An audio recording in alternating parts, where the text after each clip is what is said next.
Je fais des sculptures avec des outils, des vieux outils, que j'assemble, que je peins. Et ça fait, je veux dire, 15 ans que je fais ça. On trouve des outils comme ça quand il y a une personne qui s'en va, on demande de débarrasser son atelier et on trouve des bêches, des houes, à Emmaüs, dans les brocantes. Voilà, c'est des outils tout simples, on les reconnaît. Et j'ai une chance, c'est que j'habite dans le Nord, et dans le Nord, c'est là où il y a le plus d'outils. Il y a plus de métiers divers.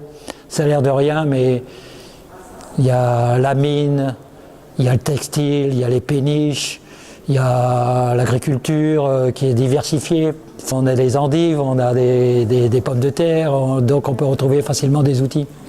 En Ardèche, on trouve pas mal d'outils aussi, mais qui sont délaissés maintenant, on en trouve facilement, quoi. Puis chaque métier a son outil. Donc les gens qui travaillent la peau, les tanneurs ont des outils bien spécifiques. Donc la forge, les forgerons, il y a des pinces à forger qui sont vraiment typiques, différentes à chaque fois. Donc c'est une palette importante de mon travail, quoi.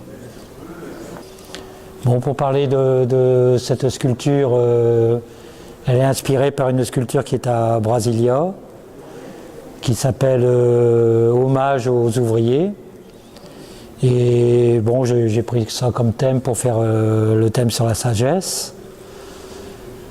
C'est fait avec une fourche, 4 dents, et puis 2 petits outils. Toujours essayer de travailler la simplicité, faire un assemblage tout à fait simple. Réunir 2 outils, 2-3 outils qui ne sont pas habitués d'être ensemble. Et puis valoriser l'outil. C'est-à-dire qu'il y a un outil qui peut avoir une centaine d'années et qu'on met toujours de côté, qu'on met dans un atelier, tout ça, mais on ne voit pas le potentiel que peut avoir l'outil. On les laisse de côté pendant longtemps, puis d'un coup, tac, il y a une évidence qui arrive. On dit tiens, ça je peux faire quelque chose avec. Et après, bien sûr, on a fait des belles expositions. Ça amène de la curiosité, des questions sur les outils.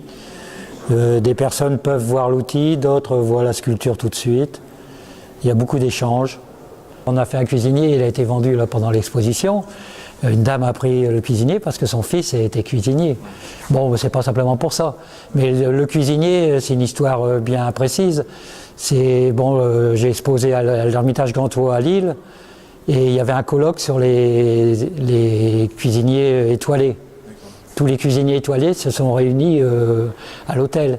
Et la directrice de l'époque m'a demandé si je pouvais faire des cuisiniers pour leur offrir.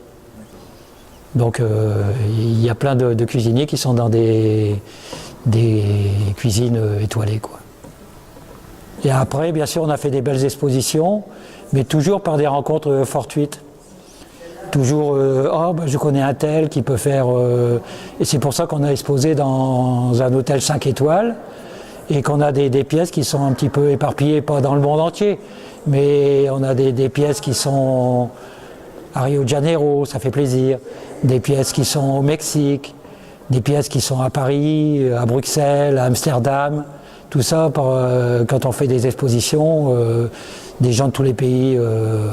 Donc ça permet que les pièces voyagent.